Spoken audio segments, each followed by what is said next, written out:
भी काम consistent way से नहीं कर पाती है इसका lack of clarity. External factor भी हो सकता है, क्योंकि इमोशंस हमारे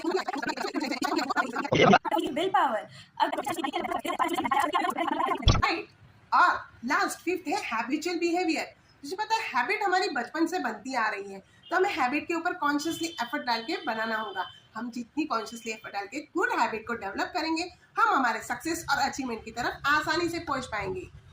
इससे ये भी पता चलता है कि कैसे इनकंसिस्टेंट रहना ह्यूमन बिहेवियर है, नेचुरल है, लेकिन इसे ओवरकम किया जा सकता है। फ्रस्ट्रेशन होता है, लेकिन हम इसे अगर प्रैक्टिस करें तो ओवरकम कर सकते हैं। तो आज से इन पॉइंट्स को ध्यान में रखना है कि हमें क्लैरिटी रखनी है, हमें इमोशंस को रेगुलेट करना है, हैबिट्स को सुधारना है, विल पावर को बढ़ाना है, टू डू लिस्ट बनानी है। और जैसे हमने बाकी वीडियो में बताया कि ये सो टेक्निक्स हम फॉलो करेंगे तो हमारा कंसिस्टेंट बिहेवियर जरूर बढ़ेगा।